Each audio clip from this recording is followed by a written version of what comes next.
Good evening, and it's great to have you with us here on another night Americans of getting mixed messages tonight at a time when ill-informed COVID cases are responding to As you know, not everyone agrees with the president's push to reopen at least parts of the economy.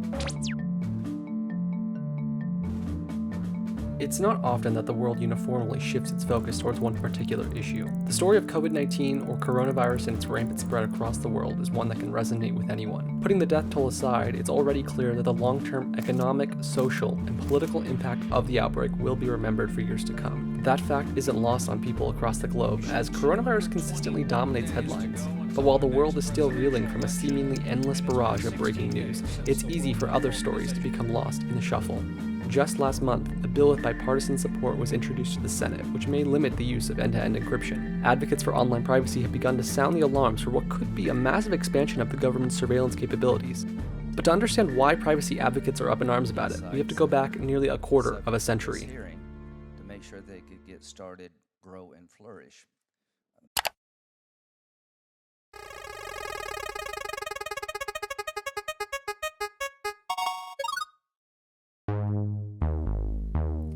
In the mid-90s, the internet had only recently become publicly available.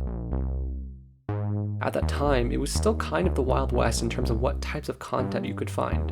While some opted to not moderate their websites at all, others employed entire teams of people to moderate. One of these companies was Prodigy Communications, an online service which, among many things, offered a forum for its users. After a libelous claim was posted on their forum, the plaintiff sued Prodigy, claiming that they should be liable as they actively moderate their content and therefore serve an editorial role, making them a publisher of the content, just like a newspaper. The court agreed with that conclusion, and from there the implication was as long as tech companies didn't moderate their user content, they wouldn't be held liable. Therefore, there would be no incentive for these companies to police their communities.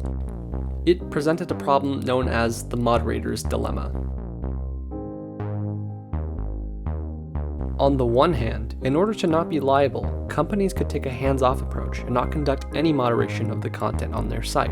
Alternatively, they could instead choose to cultivate communities where they could moderate and keep things clean on their website, but at the same time, they would become liable for any content, meaning they would have to devise a way to screen all user-generated content, a seemingly impossible task without severely limiting what and how content could be provided to the site.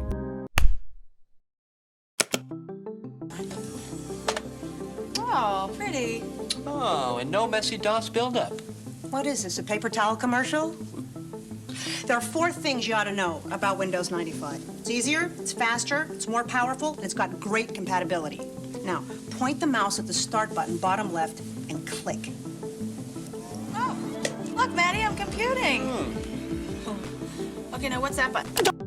With the rise of personal computers and the internet growing in popularity, Congress saw it imperative that they begin to impose regulations to curtail obscenities akin to the ones found on radio and television. In 1996, Congress passed the Telecommunications Act. This historic legislation, in my way of thinking, really embodies what we ought to be about as a country and what we ought to be about in this city. It was a large omnibus bill with a lot of moving parts, but one of them was a recognition of the fact that with the rise of the internet, it was becoming increasingly easier to transmit obscene material. So, as an amendment to the Telecommunications Act, the Communications Decency Act, or the CDA, was added in an attempt to criminalize the transmission of indecent materials, namely pornography, to minors over the internet. This meant companies would have to crack down on these kinds of materials being transmitted through their services. This seemed to contradict the decision made in the Prodigy case, as moderating meant they would now become publishers liable for all content. As such, another amendment, Section 230, was added by Representatives Chris Cox and Ron Wyden, which ensured that companies would not be liable for the content of their users. They could still moderate their content and cultivate communities they wanted, but this would protect them from being liable for everything every user posted, though there are some exceptions to this, like federal crimes and copyright infringements. The text is simple. It's only a sentence long, and it reads, "No provider or user of an interactive computer service shall be treated as the publisher or speaker of any information provided by another information content provider." At the time, not many people understood what Section 230's implications were, but as Jeff Kosip titled his book, they very well may be the 26 words that created the internet.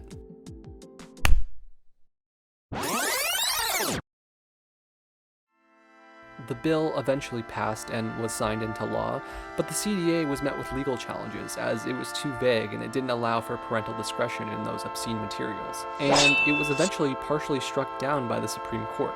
But perhaps the most important part of the bill was left in place, Section 230, and it's a vital part of why communications on the web have been able to develop in the way that they have.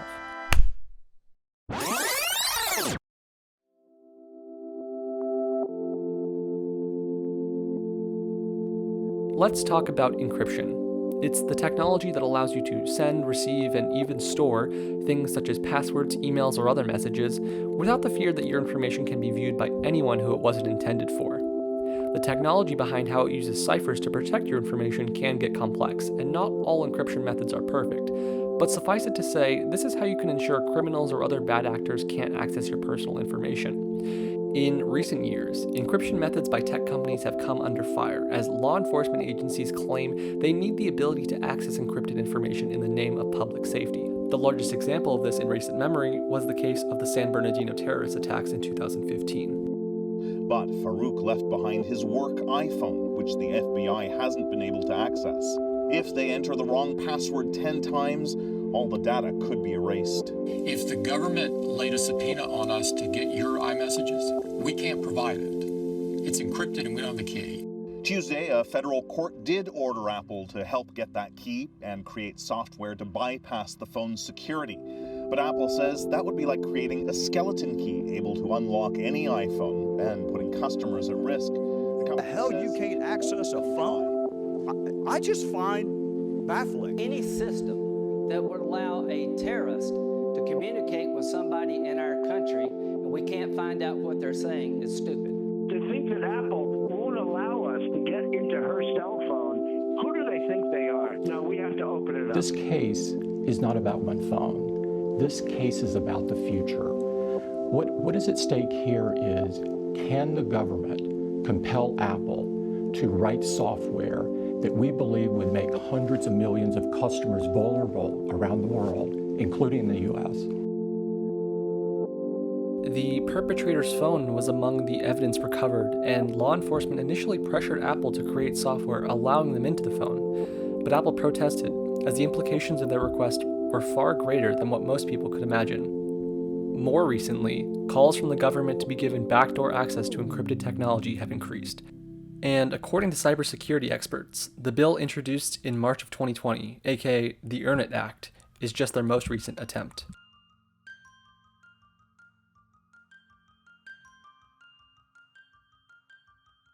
It's short for Eliminating Abusive and Rampant Neglect of Interactive Technologies, and as the name implies, it's an effort by lawmakers to crack down on the transmission of child exploitation online.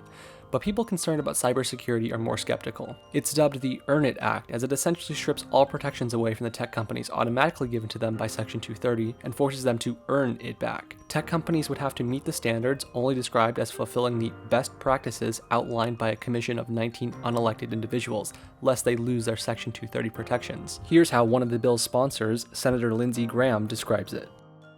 I'm trying to find a way to child-proof these systems and make sure innovation continues and that the people in the business know what they need to do to earn liability protection when it comes to preventing sexual exploitation of children.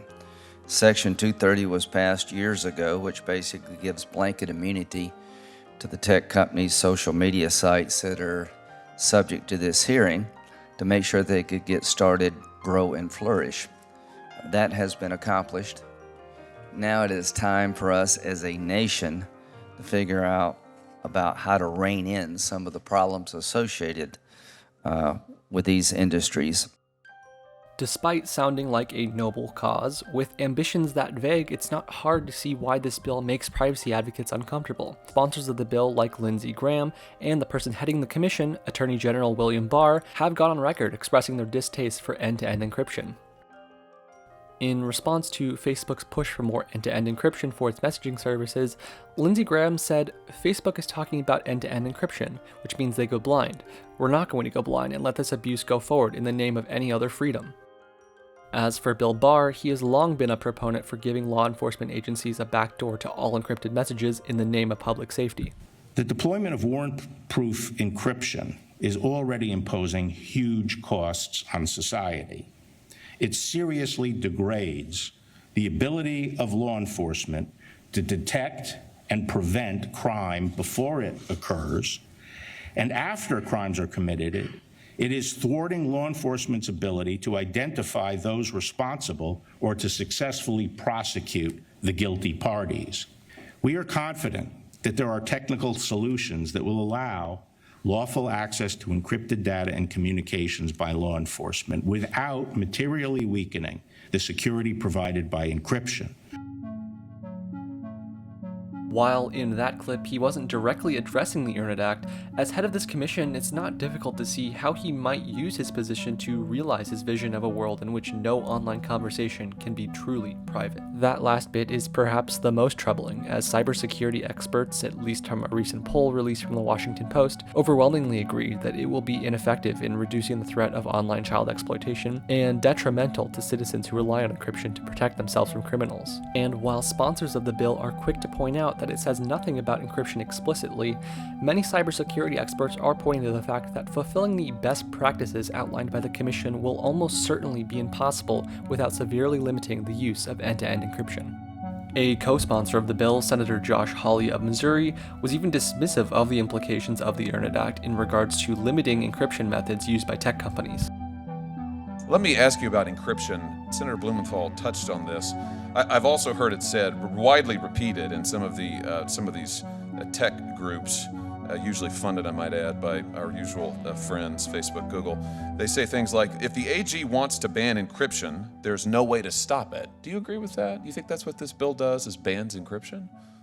I think it's difficult to predict, given the... But do you think this bill bans encryption?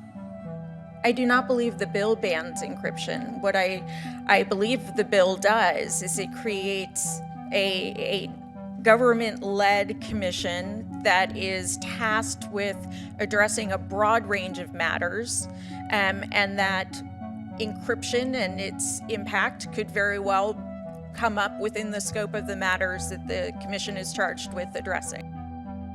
What Mr. Hawley may be missing, and what Ms. Banker acutely points out, is that this bill doesn't make any mention of end-to-end encryption, because it doesn't have to. The language of the bill is set up in such a way that it can make no mention of encryption and still find a way to get rid of it. The bill doesn't ban encryption. The bill could make it economically infeasible for companies to support encryption. Theoretically, there is nothing stopping the Commission from requiring weaker encryption, and if tech companies don't abide, they risk becoming, once again, liable for all of the content of their users, opening the floodgates for countless lawsuits.